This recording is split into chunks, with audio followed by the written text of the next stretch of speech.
Hello dear students, कैसे हैं आप। तो आज अपन चैप्टर नंबर 5 सरफेस केमिस्ट्री जो कि अपना चल रहा है उसका लेक्चर नंबर 3 स्टार्ट करेंगे। ठीक है, तो लेक्चर नंबर 3 में आज अपन को कैटलिस्ट, टाइप ऑफ कैटालिसिस पे फोकस करना है पूरे वीडियो लेक्चर में। लेकिन उससे पहले एक टॉपिक रहा है अपना, और वो है एडजॉर्प्शन का छोटा सा एक topic, adsorption from solution phase. Adsorption from solution phase, okay. अब ये क्या चीज है, देखो सॉल्यूशन, देखो अभी तक जो एडजॉर्प्शन की हमने जो बात की है, फ्रेंडलिच एडजॉर्प्शन इक्वेशन, वो गैसियस सिस्टम के लिए एप्लीकेबल है। फिजिकल एडजॉर्प्शन में जब कोई गैस सॉलिड की सरफेस पे एडजॉर्ब होती है तो फ्रेंडलिच इक्वेशन लगा देते हैं। लेकिन अगर एडजॉर्प्शन सॉल्यूशन फेज से हो रहा है, समझो हमने चारकोल को किस में रख दिया, शुगर के कलर्ड सॉल्यूशन में रख दिया, तो चारकोल क्या करेगा, जो चीनी का कलर्ड सॉल्यूशन है ना, उसमें से कलर्ड इंप्योरिटीज को अलग कर दे, एडजॉर्ब कर लेगा अपनी सरफेस पे। तो एडजॉर्प्शन कहाँ हो रहा है, सॉल्यूशन फेज में हो रहा है। तो फिर वहां पर अपन x/m को कैसे लिखेंगे, x/m क्या है, extent of adsorption, rate of adsorption. इसको अपन लिखेंगे k p की पावर 1/n, नहीं c की पावर 1/n। जबकि फ्रेंडलिच इक्वेशन में क्या होता है, x/m equal to k p की पावर 1/n। यानी यहाँ पर x/m जो है वो कंसंट्रेशन पे डिपेंड करती है। c क्या है यहाँ पे, कंसंट्रेशन ऑफ सॉल्यूशन, c है यहाँ पे कंसंट्रेशन ऑफ सॉल्यूशन। मतलब सॉल्यूशन की जितनी ज्यादा कंसंट्रेशन उतना ही ज्यादा एडजॉर्प्शन, वहां प्रेशर होता था, ठीक है ना, फ्रेंडलिच इक्वेशन में। और बाकी सब ये k कांस्टेंट है, n कोई इंटीजर, ठीक है। और x/m क्या है, extent of adsorption, extent of adsorption. तो प्लीज नोट दिस।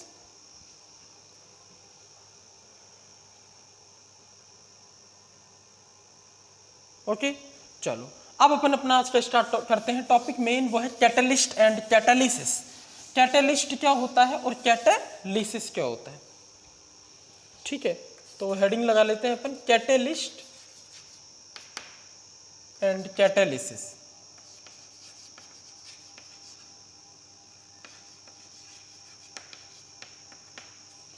तो देखो कैटलिस्ट क्या होता है, ऐसे फॉरेन सब्सटेंसेस जो किसी केमिकल रिएक्शन की स्पीड को यानी रेट को इंक्रीज करें या डिक्रीज करें, बट खुद रिएक्शन में इन्वॉल्व ना हो।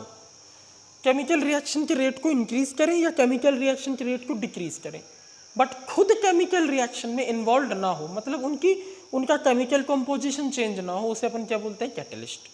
क्या बोलते हैं उसको अपन, कैटलिस्ट। और इस प्रोसेस को बोलते हैं कैटालिसिस। कैटालिसिस एक प्रोसेस का नाम, क्लियर है। और जो यह प्रोसेस करवा रहा है उस फॉरेन सब्सटेंस को कैटलिस्ट बोलते हैं, ठीक है। तो हम बोलेंगे कैटलिस्ट की definition, foreign substance, definition of catalyst लिखने जा रहा हूं, foreign substance which changes the rate of a chemical reaction, which changes the rate of a chemical reaction called catalyst. The chemical composition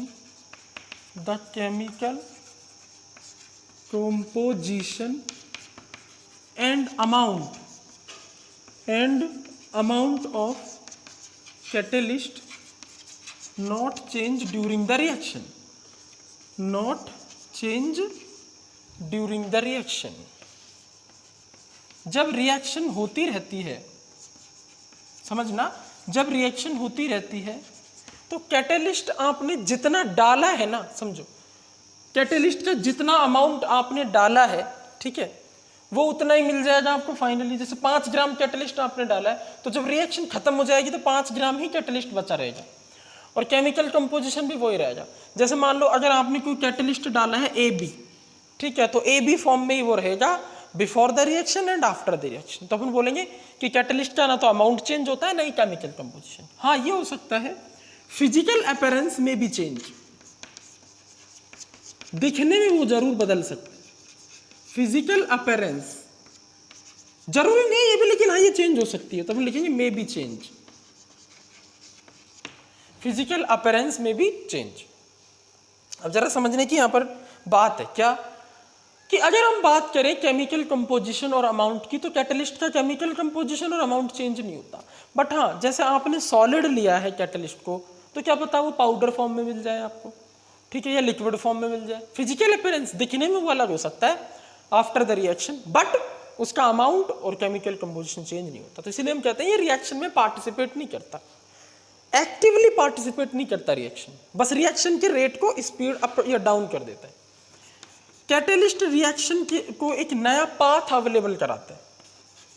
catalyst provide a new path, provide a new alternate path, a new alternate path for reaction by changing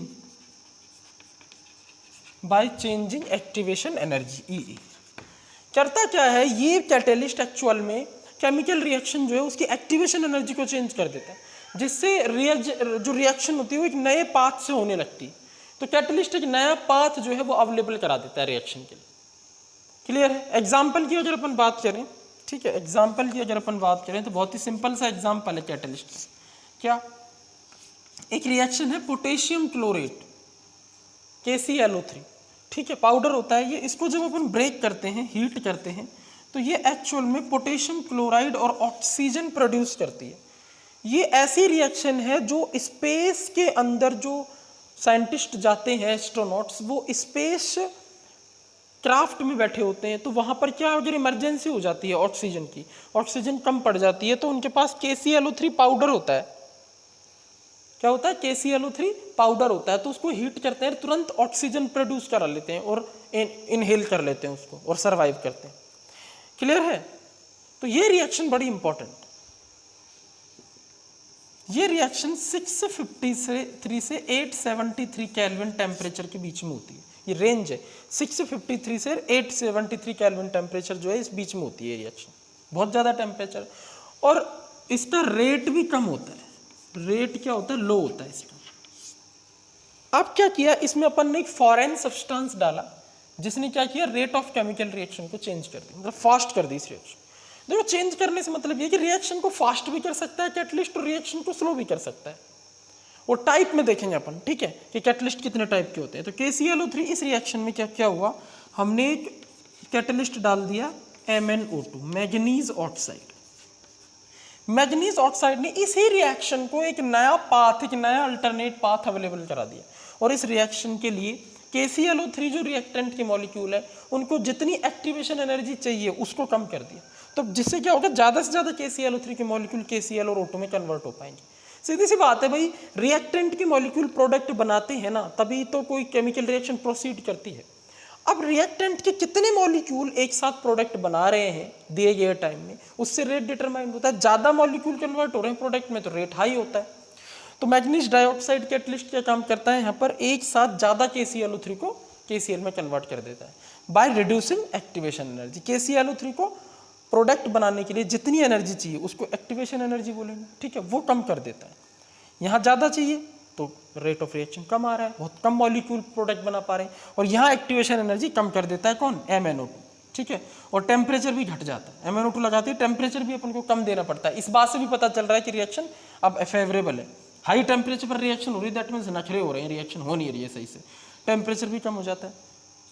clear है? Temperature की range हो जाती है 473 से लेके 633 kelvin, temperature reduce हो गया, ठीक है। और रिएक्शन तो सेम है, KCl प्लस O2, ठीक है। इसको बैलेंस कर सकते हैं आप 2, 2, 3 इस तरह से, ओके। तो यहां पर रेट हाई हो गया। So this is the role of catalyst, okay.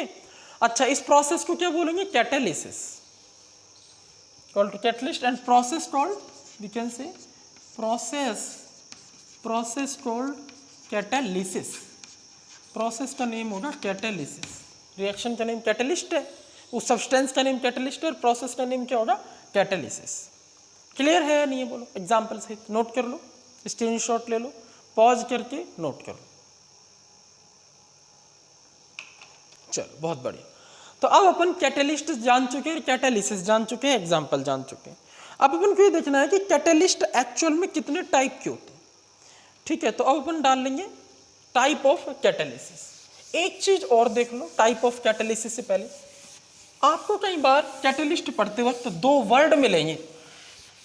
ठीक है, तो इसके बारे में आपको इंट्रोड्यूस कर देता हूं। पहला है हमारा प्रोमोटर्स और दूसरा हमारा पॉइजन। ये ठीक है, पहला है प्रोमोटर्स और दूसरा है इनहिबिटर्स।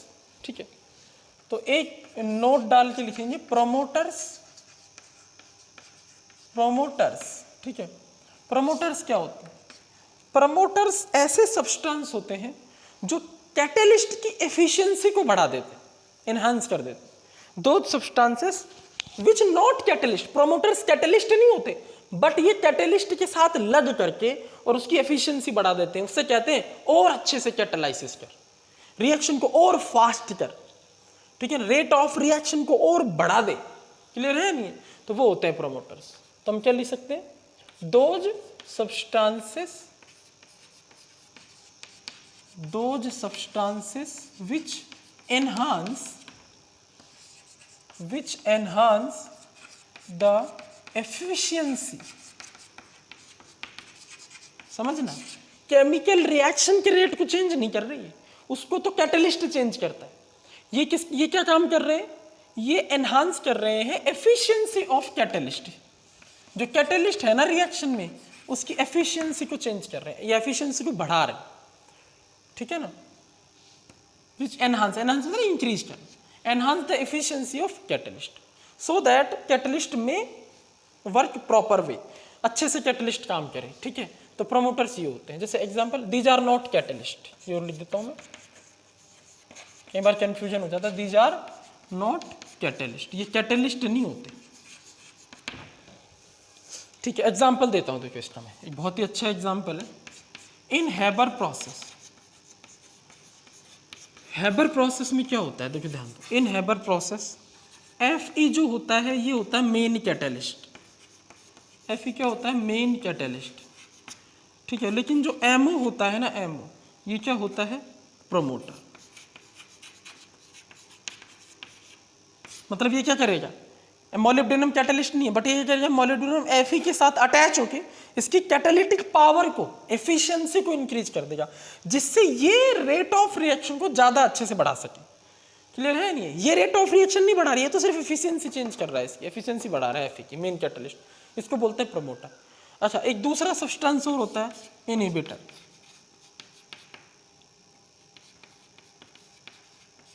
ये क्या करते हैं? ये क्या करते हैं एक्चुअल में? उल्टा काम, मतलब ऐसे सब्सटेंस जो कम कर देते हैं एफिशिएंसी को, decrease the efficiency of catalyst, decrease the efficiency of catalyst. Time to time इसके भी एग्जांपल मैं आपको दे दूंगा। प्रोमोटर बहुत इंपॉर्टेंट, नोट कर लो। चलो, अब अपन बात करते हैं टाइप ऑफ कैटलिस्ट।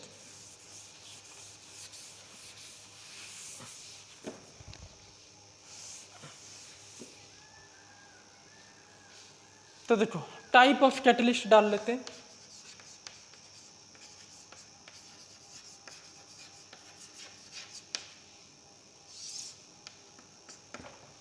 देखो, कैटलिस्ट के जो टाइप या कैटलिस्ट का जो क्लासिफिकेशन है ना, वो कई तरह से किया जाता है।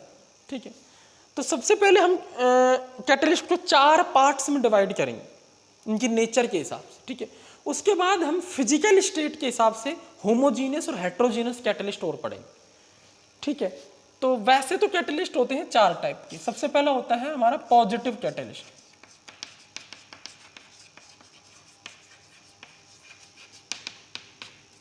पॉजिटिव कैटलिस्ट क्या होते हैं? देखो, ऐसे कैटलिस्ट जो रेट ऑफ रिएक्शन को इंक्रीज करते हैं, एक्टिवेशन एनर्जी को डिक्रीज करते हैं, पॉजिटिव कैटलिस्ट कहलाते हैं।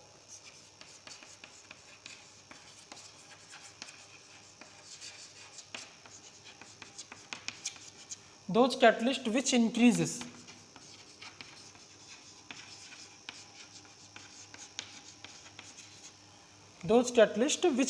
the rate of reaction by decreasing activation energy called positive catalyst। ठीक है, मतलब ये रेट ऑफ रिएक्शन को बढ़ा देते हैं, कैसे? एक्टिवेशन एनर्जी को घटा के। ठीक है, रिएक्शन की एक्टिवेशन एनर्जी को घटा के रेट ऑफ रिएक्शन बढ़ गया। एग्जाम्पल पहला देखो, कई एग्जाम्पल्स हैं। सल्फर डाइऑक्साइड का ऑक्सीडेशन होता है और बनती है सल्फर ट्राइऑक्साइड। ठीक है, सल्फर डाइऑक्साइड का ऑक्सीडेशन होता है सल्फर ट्राई। ये रिएक्शन बहुत स्लो होती है, लेकिन अगर इसमें अपन प्लेटिनम डाल दें, क्या डालते? प्लेटिनम कैटलिस्ट डाल दें, ठीक है, तो ये वेनेडियम पेंटाऑक्साइड V2O5 कैटलिस्ट डाल दें, वेनेडियम पेंटाऑक्साइड डाल दें, तो ये रिएक्शन बहुत ही फास्ट होने लगती है। ओके, तो ये कौन सा एग्जांपल हो गया हमारा? पॉजिटिव कैटलिस्ट का। तो पहचानो इसमें पॉजिटिव कैटलिस्ट कौन सा है? इसमें पॉजिटिव कैटलिस्ट कौन सा है? वेनेडियम पेंटाऑक्साइड है ना, ये पॉजिटिव कैटलिस्ट है। ठीक है, सेकंड देखते हैं, ये एल्कीन है, इथीन, इस पर हाइड्रोजन गैस लगाते हैं तो ये रिएक्शन बहुत ही स्लो होती है, इथेन बन जाता है। ठीक है, बट अगर यहाँ पर अपन लगा दें पैलेडियम या निकल कैटलिस्ट तो ये रिएक्शन बहुत ही फास्ट हो जाता है। ठीक, और भी कई एग्जाम्पल हैं। हेबर्स प्रोसेस में नाइट्रोजन और हाइड्रोजन रिएक्शन करके क्या बनाती है? अमोनिया। ये रिएक्शन भी बहुत ही स्लो होती है, बट अगर इसमें Fe कैटलिस्ट लगा दें तो रिएक्शन बहुत ही फास्ट हो जाती है। और इसमें मैंने अभी आपको बताया था MO क्या होता है? प्रमोटर भी लगा सकते हैं, इससे भी फायदा होता है। ये क्या करता है? Fe की एफिशिएंसी को बढ़ा देता है, जिससे ये अच्छे से अमोनिया प्रोड्यूस करवा सके। ठीक है, तो ये हो गया हमारे पॉजिटिव कैटलिस्ट के एग्जाम्पल। अभी एक ग्राफ और बनाऊंगा मैं। ठीक है, पॉजिटिव और नेगेटिव दोनों कैटलिस्ट का एक साथ बनाऊंगा। ठीक है, पहले नेगेटिव कैटलिस्ट और देख लेते हैं अपन। ये नोट कर लिया, स्क्रीनशॉट ले लो।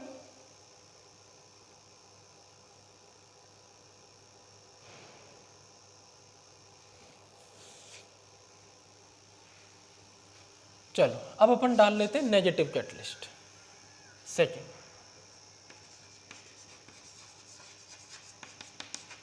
Negative catalyst, those catalyst which decreases the rate of reaction by increasing E। मतलब कुछ कैटलिस्ट ऐसे भी हो सकते हैं जो ऐसा पाथ अवेलेबल करा दे रिएक्शन को जिसमें एक्टिवेशन एनर्जी बढ़ी हुई मिल जाए पूरा पहले से। ठीक, इंक्रीजिंग एक्टिवेशन एनर्जी। ठीक है, एग्जाम्पल की बात करें तो देखो, पहला एग्जाम्पल है हमारा सोडियम सल्फाइट, Na2SO3 को बोलते हैं। सल्फाइट आयन होता है SO3-2, सल्फेट होता है SO4-2, तो ये सल्फाइट है, सोडियम सल्फाइट। इसका ऑक्सीडेशन होता है और ये बनाता है सोडियम सल्फेट, और ये रिएक्शन अपने आप होती रहती है। मतलब आप सोडियम सल्फाइट ले लो एक कंटेनर में और उसको खुला छोड़ दो एयर में, तो एयर के अंदर से जो ऑक्सीजन होगी, ऑक्सीजन के कांटेक्ट में सोडियम सल्फाइट आएगा, तो वो सोडियम सल्फेट में अपने आप कन्वर्ट होता रहेगा। आपको सपोज करो इंडस्ट्री में या लैब के अंदर सोडियम सल्फाइट की ज़रूरत है, अब क्या होगा? वो तो ऑक्सीजन के कांटेक्ट में आकर के सोडियम सल्फेट में कन्वर्ट हो रहा है, तो आपका काम तो बनेगा नहीं ना, सोडियम सल्फाइट चाहिए अपन को, और थोड़ी देर बाद वो सोडियम सल्फेट में कन्वर्ट हो जाता है। तो फिर ऐसे में इस रिएक्शन को रोकना जरूरी है, ये रिएक्शन होनी नहीं चाहिए। अगर ये रिएक्शन होगी तो हमें नुकसान होगा, क्योंकि हमारा सोडियम सल्फेट जो हमें चाहिए वो सोडियम सल्फेट में कन्वर्ट हो चुका होगा। तो क्या करेंगे हम? यहाँ पे नेगेटिव कैटलिस्ट डालेंगे, those catalyst which decreases the rate of reaction. मतलब इस रिएक्शन को इतना धीमा कर दें कि जितनी देर में ये रिएक्शन होना उससे पहले हम इसको यूज कर लें। समझ गए कॉन्सेप्ट? ठीक है, तो यहाँ नेगेटिव कैटलिस्ट डाल देते हैं अपन एल्कोहल। एल्कोहल यहाँ पर नेगेटिव कैटलिस्ट की तरह काम करे। क्लियर? ऐसे ही एक रिएक्शन और होती है, हाइड्रोजन पेरोक्साइड भी अपने आप डिकम्पोज होता रहता है पड़ा H2O + O2। Hydrogen peroxide water plus oxygen में डिकम्पोज हो जाता है। ठीक है। तो इस रिएक्शन को भी रोकना है। सपोज करो मैं हाइड्रोजन पेरोक्साइड ही चाहिए, हमें वाटर और ऑक्सीजन नहीं चाहिए, तो इस रिएक्शन को अपने आप होने से कैसे रोकोगे आप? इस रिएक्शन को और स्लो करो। तो अपन यहाँ डाल देते हैं ग्लिसरॉल, या फिर एक चीज़ और डाल सकते हैं फॉस्फोरिक एसिड। दोनों में से जो भी अवेलेबल हो वो डाल दो, ग्लिसरॉल या फॉस्फोरिक एसिड, दोनों में से कोई भी हो, ये दोनों में से कोई भी हो उसको डाल दो, नेगेटिव कैटलिस्ट की तरह काम करेगा, रिएक्शन को बहुत स्लो कर देगा। जैसे हाइड्रोजन पेरोक्साइड का डिकम्पोजिशन जहाँ 1 घंटे में हो रहा था, फिर वहाँ 2 या 3 दिन में जाके होगा, स्लो हो जाएगी रिएक्शन। ठीक है, तो इस तरह से ये होते हैं हमारे नेगेटिव कैटलिस्ट। एक बहुत ही इंपॉर्टेंट रिएक्शन और है क्लोरोफॉर्म। आप सब जानते हैं क्लोरोफॉर्म एक ऐसा सब्सटेंस है जिसको अगर सुंघा दिया जाए तो आदमी बहुत देर सुंघा दिया जाए तो मर जाता है। क्यों? क्योंकि बहुत देर तक क्या होता है, क्लोरोफॉर्म ऑक्सीजन के कांटेक्ट में आ जाता है। क्लोरोफॉर्म को थोड़ी देर तक सुंघाया है तो एनेस्थेसिया दिया जा सकता है, व्यक्ति को बेहोशी लाई जा सकती है। लेकिन अगर लगाए रखा ना रुमाल क्लोरोफॉर्म डाल के बहुत देर तक, तो क्या होगा, ऑक्सीजन के कांटेक्ट में आ जाएगा हमारा क्लोरोफॉर्म, और ये क्लोरोफॉर्म ऑक्सीजन के कांटेक्ट में आती है एक गैस बनाता है फॉस्जीन। क्या बनाता है? Phosgene, phosgene plus H2। ठीक है, तो ये गैस है हमारी फॉस्जीन। ये पॉइजनस गैस होती है। कैसी गैस है? पॉइजनस गैस है। ठीक है, तो इस गैस की वजह से, इस गैस को व्यक्ति इनहेल कर लेता है जिसके आपने क्लोरोफॉर्म लगा रखा है, ठीक है, तो वो डेड हो जाता है। तो इस रिएक्शन को रोकने का क्या तरीका है? इसमें 0.1% का एथेनॉल मिला दो। किसमें? किसमें मिला के रखो? पहले ही ऑलरेडी क्लोरोफॉर्म में। क्लोरोफॉर्म में 0.1% का एथेनॉल मिला दो तो ये रिएक्शन होना बंद हो जाती है। तो यहाँ पर 0.1% एथेनॉल नेगेटिव कैटलिस्ट की तरह यहाँ पे काम कर रहा है। क्लियर? HCl बन गया, क्लोरीन बैलेंस होगी। H2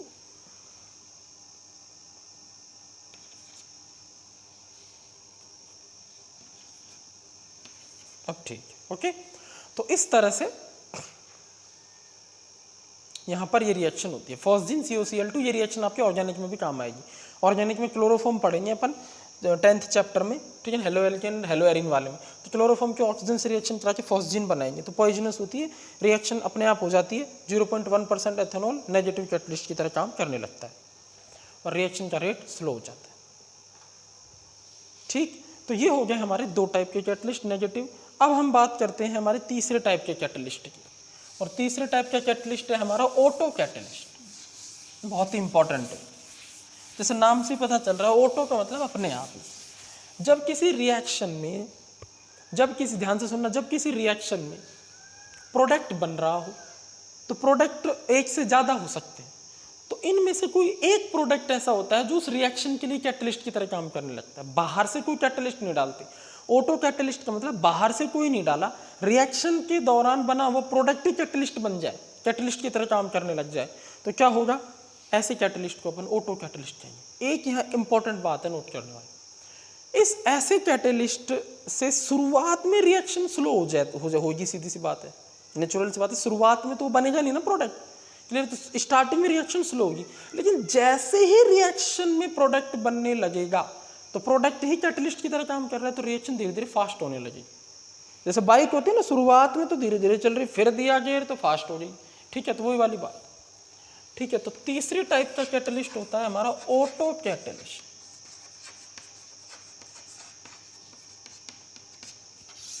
ऑटो कैटलिस्ट, ठीक है, वहन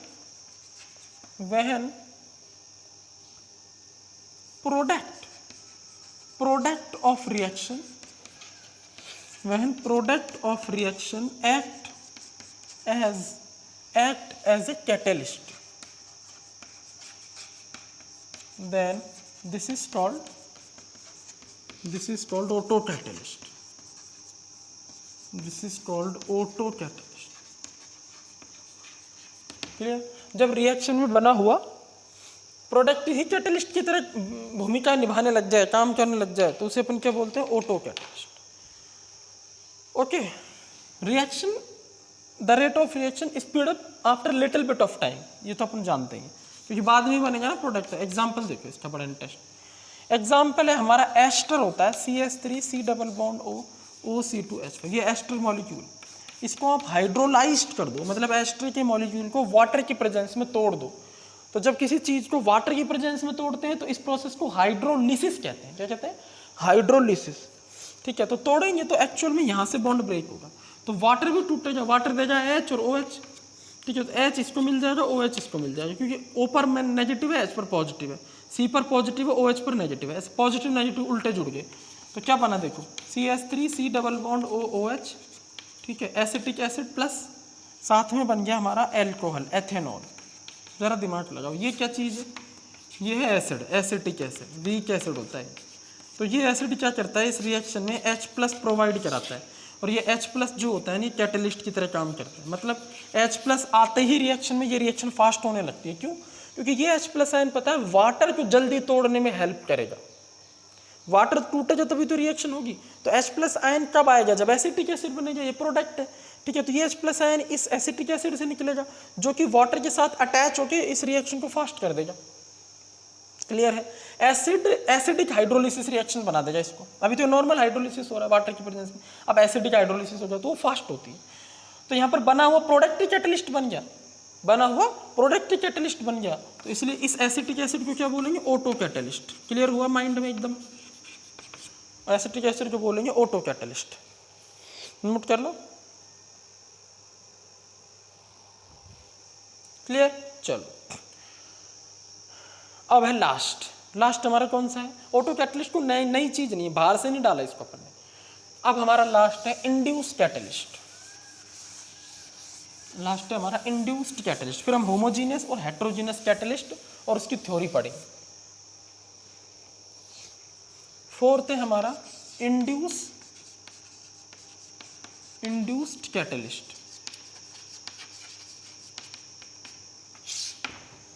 देखो जरा ध्यान, इंड्यूस्ड का मतलब क्या होता है? इंड्यूस्ड का मतलब होता है मोटिवेशन, मोटिवेट होना। मतलब किसी की प्रेजेंस में, एक बुरा आदमी है, ठीक है, जब अकेला होता है तो फालतू के काम करता है, लेकिन जब उसके साथ एक अच्छा आदमी बैठ जाता है तो उससे मोटिवेट होकर के वो अच्छे ही काम करने लगे। तो इसको बोलते हैं इंड्यूस इफेक्ट। तो वो यहाँ है, जरा समझो। एक रिएक्शन ऐसी है जो नहीं हो रही, एक रिएक्शन ऐसी है जो बिल्कुल नहीं हो रही, अकेले करा रहे हैं तो, और एक रिएक्शन ऐसी है जो अकेले में हो रही है। अब दोनों को मिला के करा के देखा, दोनों रिएक्शन लेकिन सेम कैटेगरी की होनी चाहिए। जैसे मान लो ऑक्सीडेशन रिएक्शन ले लें अपन, ठीक है, हम क्या करें, सपोज करो सोडियम आर्सेनाइट बोलते हैं इसको, Na2S, इसका ऑक्सीडेशन करा के देखते हैं। ठीक है, एक अलग कंटेनर, मतलब सोडियम आर्सेनाइट प्लस ऑक्सीडेशन, हमने एक कंटेनर लिया, ठीक है, और इसका ऑक्सीडेशन करा के देखा, तो नो प्रोडक्ट या नो रिएक्शन, कोई रिएक्शन। अब हमने क्या किया, ध्यान दो, एक दूसरी रिएक्शन की इसी कैटेगरी की, सोडियम सल्फाइड लिया। अभी देखा था ना अपन ने, सोडियम सल्फाइड अपने आप, सोडियम सल्फाइड ऑक्सीजन से रिएक्शन करके क्या बनाती है? अभी देखा था, सोडियम सल्फेट बनाती है ना। क्या बनाती है? सोडियम सल्फेट बनाती है। ठीक है, तो सोडियम सल्फाइड से तो सोडियम सल्फेट बनता है, बट सोडियम आर्सेनाइड से सोडियम आर्सोनेट नहीं बनता। ये रिएक्शन तो बहुत तेज होती है। यहाँ नेगेटिव कैटलिस्ट डालते हैं अपन, सोडियम सल्फाइड का ऑक्सीडेशन सोडियम सल्फेट में रोकने के लिए अपन अल्कोहल लगा करके इस रिएक्शन को स्टॉप करते हैं, उल्टा इतनी तेज हो रही है रिएक्शन, तो ये अपने आप हो रही है। साइंटिस्ट ने दिमाग लगाया, ये भी ऑक्सीडेशन रिएक्शन है, ये भी ऑक्सीडेशन रिएक्शन है, ठीक है ना, यानी ये अलग कंटेनर में करा रहे हैं तो ये नहीं हो रही, और ये हो रही है अलग से। क्यों ना इन दोनों को साथ करा के देखते हैं, क्या पता इसके साथ या इसका साथ मिलने से ये रिएक्शन होने लग जाए। तो बिल्कुल वही हुआ, इन दोनों को एक ही कंटेनर में ले लिया, मतलब यहाँ ले लिया Na2SO3 सोडियम आर्सेनाइड, और साथ में ले लिया Na2SO3 सोडियम सल्फाइड, और ऑक्सीजन लगा दिया भैया। तो क्या देखा, जरा देखो प्रोडक्ट, तो प्रोडक्ट बने Na2ASO4 sodium arsenate plus sodium sulphate, ये प्रोडक्ट बने।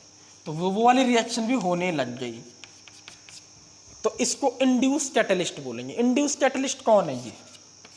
ये है, ये रिएक्शन पूरी की पूरी इंड्यूस्ड कैटलिस्ट की तरह काम करे, इंड्यूस्ड कैटलिस्ट।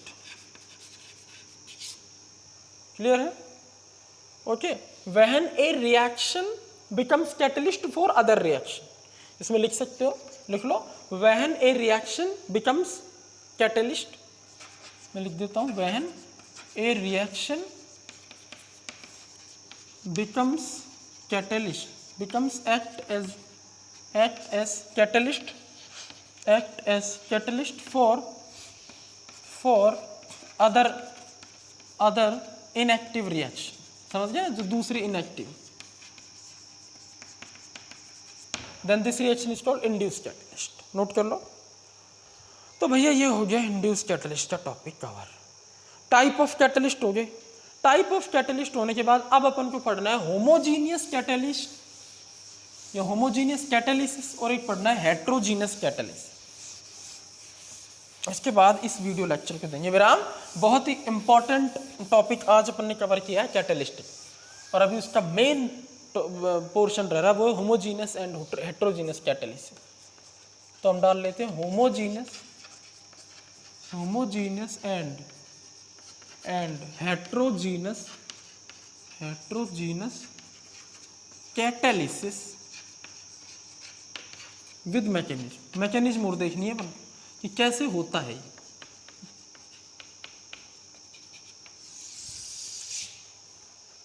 चलो भैया स्टार्ट करते। सबसे पहले होमोजीनियस कैटालिसिस। कैटालिसिस क्या समझ गए? प्रोसेस का। अब तुम कहोगे पॉजिटिव कैटालिसिस, मेरा प्रोसेस का नाम। पॉजिटिव कैटालिस्ट जिस रिएक्शन में है उस प्रोसेस को पॉजिटिव कैटालिसिस। होमोजीनियस कैटालिस्ट क्या होता है? देखो ऐसी कैटालिसिस रिएक्शन जिसमें रिएक्टेंट, कैटालिस्ट और प्रोडक्ट, तीन ही तो चीजें हैं। रिएक्टेंट से प्रोडक्ट बन रहा है, ये तो रिएक्शन होगी, और कैटालिस्ट और डाला हुआ है। रिएक्टेंट, कैटालिस्ट और प्रोडक्ट तीनों की फिजिकल स्टेट सेम हो। तीनों की स्टेट या तो सॉलिड हो, या तीनों की स्टेट लिक्विड हो, या तीनों की स्टेट गैस हो। ऐसे नहीं एक की सॉलिड है, एक की गैस है, एक की लिक्विड है, दो की सॉलिड है, एक की लिक्विड है, ये नहीं चलेगा। सबकी फिजिकल स्टेट सेम होनी चाहिए। तो ऐसे कैटालिसिस को क्या बोलते हैं? Homogeneous catalysis. The catalysis in which the physical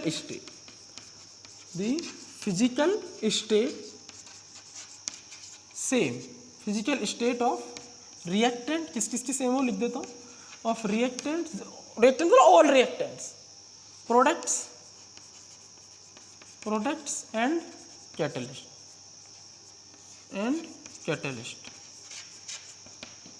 are same, then it is called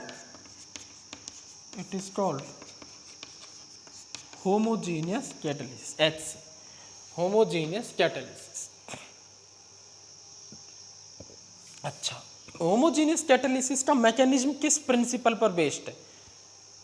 इसका जो मैकेनिज्म है ना, इसका जो मैकेनिज्म है इस कैटालिसिस का मैकेनिज्म, ये एक प्रिंसिपल पर बेस्ड है। उस प्रिंसिपल का नाम क्या है? इंटरमीडिएट कंपाउंड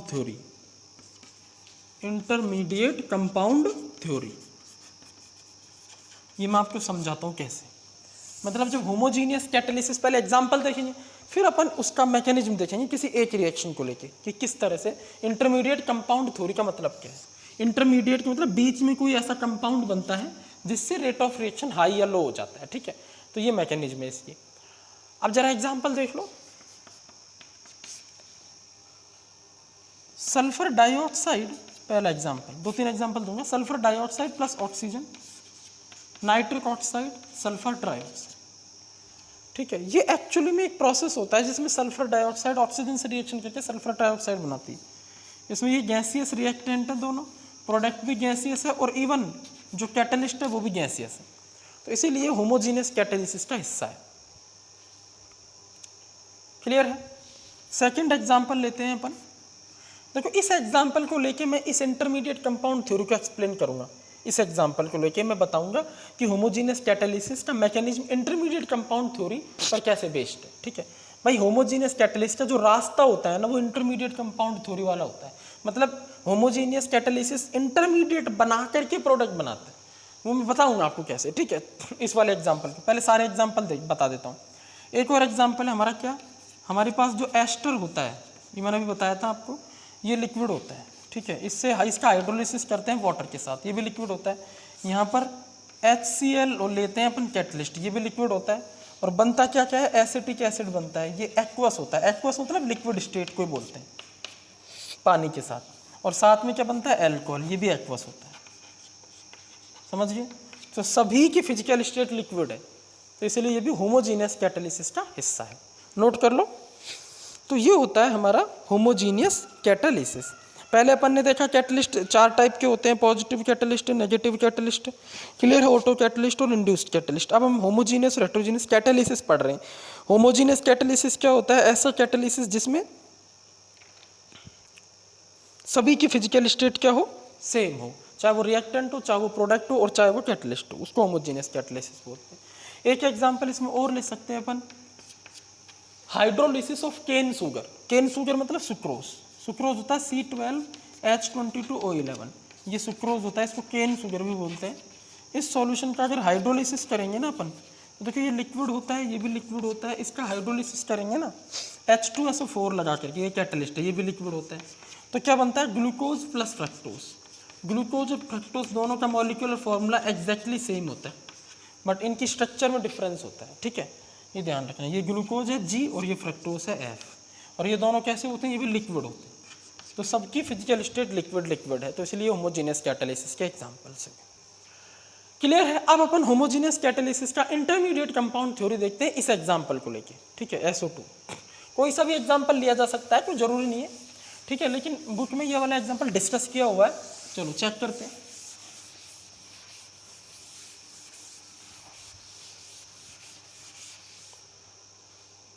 ठीक है, तो होमो इंटरमीडिएट कंपाउंड थ्योरी क्या कहती है, जरा ध्यान दो। अपन हेडिंग लगा लेते हैं, intermediate compound theory.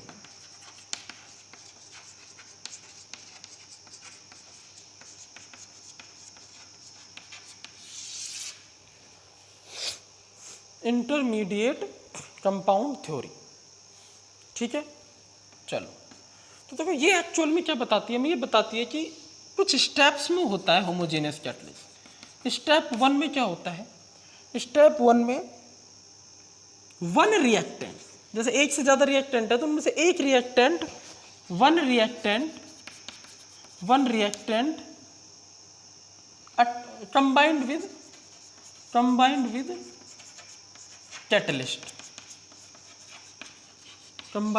Catalyst and form intermediate compound, इसीलिए नाम है इंटरमीडिएट कंपाउंड। इंटरमीडिएट कंपाउंड, और इस स्टेप को होने में वेरी लो एक्टिवेशन एनर्जी चाहिए, तो आराम से हो जाती है। अरे एक रिएक्टेंट कोई सा भी कंबाइंड हो जाता है कैटलिस्ट के साथ, ठीक है, और इंटरमीडिएट बनाता है, बहुत ही कम एक्टिवेशन एनर्जी चाहिए। अगर कैटलिस्ट नहीं होता ना, तो फिर रिएक्टेंट किससे रिएक्शन करता, दूसरे रिएक्टेंट से, तो बहुत ज्यादा हाई एक्टिवेशन एनर्जी चाहिए थी, रिएक्शन हो ही नहीं रही, तभी तो हमने कैटलिस्ट लगाया, ठीक है। जैसे एग्जांपल के तौर पे मैं इस रिएक्शन को रख रहा हूं, SO2 प्लस O2, और ये बन गया SO3, और यहां पर क्या लगा रखा है, NO।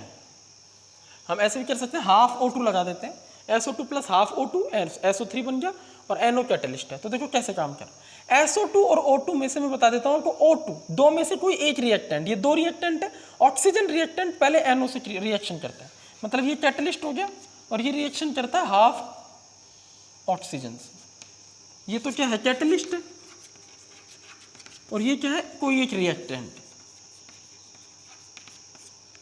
दोनों रिएक्शन करके क्या बनाते हैं, NO2, ये क्या है हमारा इंटरमीडिएट। इस स्टेप को होने में चाहिए लो एक्टिवेशन एनर्जी, बहुत कम एक्टिवेशन एनर्जी की रिक्वायरमेंट है, लो एक्टिवेशन, इंटरमीडिएट बन गया। अब स्टेप 2 क्या है, जरा ध्यान से देखो, अभी प्रोडक्ट नहीं बना, प्रोडक्ट SO3 है, ये तो इंटरमीडिएट है, ठीक है, और हमारा जो कैटलिस्ट है उसका केमिकल कंपोजिशन चेंज हो चुका है, जो हो नहीं सकता क्योंकि कैटलिस्ट का केमिकल कंपोजिशन एक जैसा रहता है, ये वापस NO फॉर्म में मिल जाएगा अपने को। तो स्टेप 2 क्या है, डिकम्पोजिशन, ये बहुत फास्ट होता है ये step, decomposition of intermediate into product,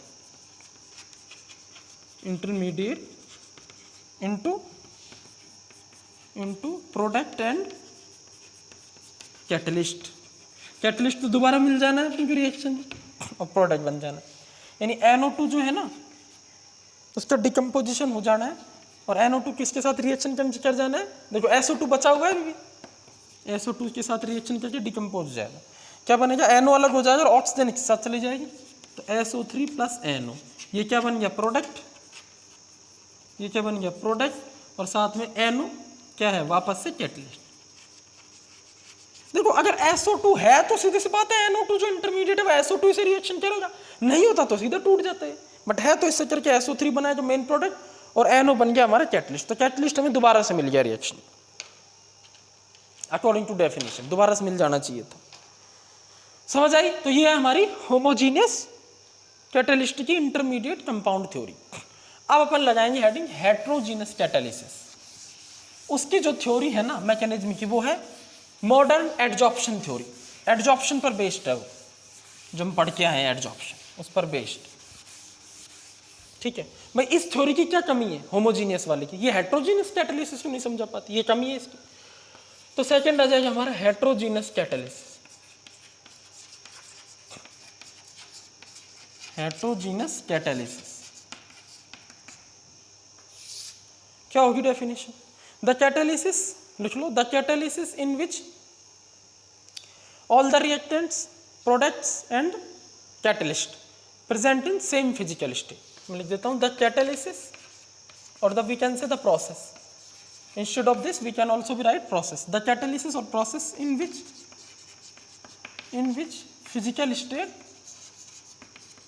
physical state of all reactant product and catalyst are same, ठीक है। मैकेनिज्म किस प्रिंसिपल पर बेस्ड है, मॉडर्न एडजॉर्प्शन थ्योरी।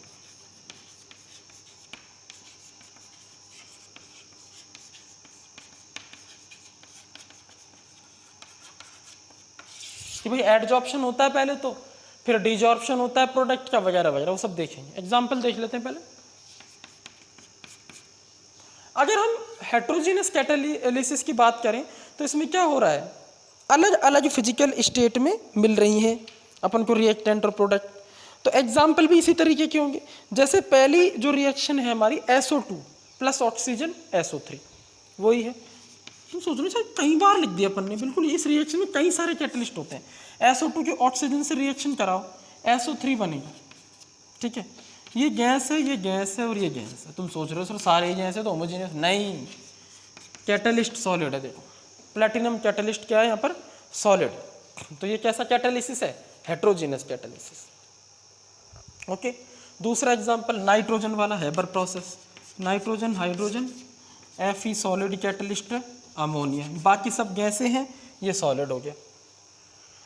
ऐसे ही होता है वेजिटेबल ऑयल, ठीक है, ये लिक्विड हो गया, इस पर हाइड्रोजन, ये गैस हो गई, देखिए ये गैस हो गई, ये लिक्विड हो गया, और निकल लगा देते हैं, ये सॉलिड हो गया, और बन जाता है वेजिटेबल घी, ये सॉलिड हो गया। कितनी इंटरेस्टिंग बात, सॉलिड भी है, लिक्विड भी है, गैस, ठीक है। तो ये सब क्या है, हेट्रोजीनियस कैटालिसिस के एग्जाम्पल, ओके। चलो अब अपन मॉडर्न एडजॉर्प्शन थ्योरी देखते हैं, बहुत सिंपल है, 2-3 स्टेप्स लिख देता हूँ इसके में। मॉडर्न एडजॉर्प्शन थ्योरी के कैसे काम करती है ये हेट्रोजीनियस कैटालिसिस का प्रोसेस, और होमोजीनियस से कैसे अलग है भी देख लेते हैं। तो अपन लगा देते हैं हेडिंग मॉडर्न एडजॉर्प्शन थ्योरी। जरा देखो होता क्या है, सबसे पहले step 1, diffusion of reactant molecule on the surface of catalyst, or we can say on the free valencies of catalyst। सबसे पहले diffusion of reactants on the surface या free vacancies, सरफेस पर ही तो फ्री वैकेंसी है, free vacancies of catalyst, catalyst की जो free vacancies हैं, ठीक है, उन पर रिएक्टेंट के मॉलिक्यूल डिफ्यूज हो जाते हैं, ठीक है, जैसे कि रिएक्शन ले रहे हैं अपन A प्लस बी, ये दो रिएक्टेंट है और यहाँ पर कोई जैसे मान लो निकल सॉलिड है, ये कैटलिस्ट है, तो इस पर ये रिएक्शन करके प्रोडक्ट ए भी बना रहे हैं। तो इस रिएक्शन को कैसे समझाएंगे अपन? सपोज करो ये गैस है, ये गैस है, ये सॉलिड है और ये भी गैस है ना, इस तरीके से हेट्रोजीनस हो गया। तो सबसे पहले क्या होगा जरा समझो। पहले मैं एक काम करता हूँ, स्टेप लिख देता हूँ, स्टेप 2, उसके बाद डायग्राम बना के इन स्टेप्स को एक्सप्लेन करूँगा। स्टेप 2 क्या है? अब जो दो हमारे पास रिएक्टेंट के मॉलिक्यूल आए हैं, डिफ्यूज हो गए, ठीक है, सॉलिड की सरफेस पर, निकल की सरफेस पर, ये क्या करेंगे, आपस में रिएक्शन करेंगे और एक इंटरमीडिएट बनाएंगे। हम लिखेंगे formation, step 2, formation of product बना देंगे सीधा, formation of product on the surface of catalyst. Catalyst की सरफेस पर प्रोडक्ट बन जाए। अब कैटलिस्ट की सरफेस पर ही थोड़ी बैठा रहेगा प्रोडक्ट, उसको हटना भी तो पड़ेगा ना वापस, ठीक है। तो क्या होगा, स्टेप 3 आएगा।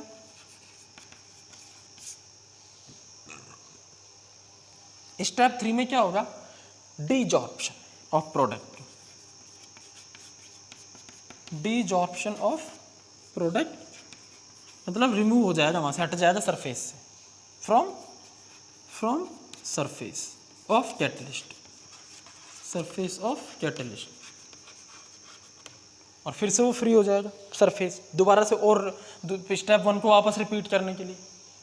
क्लियर है? तो अपन फिर डायग्राम देखो इस तरह से बनाएंगे। ये क्या है हमारा, मान लो निकल है, ये कोई दूसरा कोई सॉलिड कैटलिस्ट है, इस पर ये फ्री वैलेंसीज होती हैं। देखो ये फ्री वैलेंसीज का मतलब है फ्री ऑर्बिटल्स, वैकेंट ऑर्बिटल्स होते हैं निकल के पास, वो सब, तो ये फ्री वैलेंसीज, ठीक है। इस पर आया ए और बी, तो क्या हो गया, सबसे पहले स्टेप 1 हो जाएगा, लिख नहीं रहा मैं बार बार, डिफ्यूजन हो जाएगा इनके इस पर, और ये बनेगा देखो कुछ इस तरह से,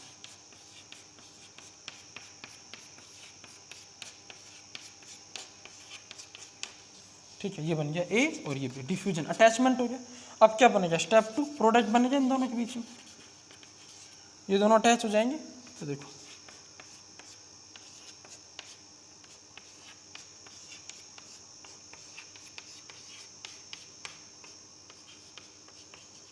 ये देखो बन गया ना बॉन्ड, ए और बी के बीच बॉन्ड बन गया। अब क्या होगा, डीजॉर्प्शन, यानी स्टेप 3, डीजॉर्प्शन, ए भी हट जाएगा, रिमूव हो जाएगा, मतलब प्रोडक्ट बन जाएगा, वो अलग हो जाएगा, और कैटलिस्ट वापस ऐसा कैसा मिल जाना चाहिए जैसे स्टार्टिंग में था।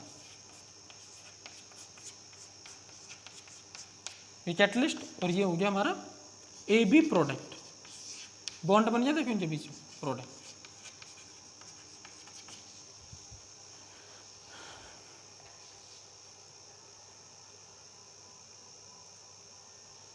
क्लियर है?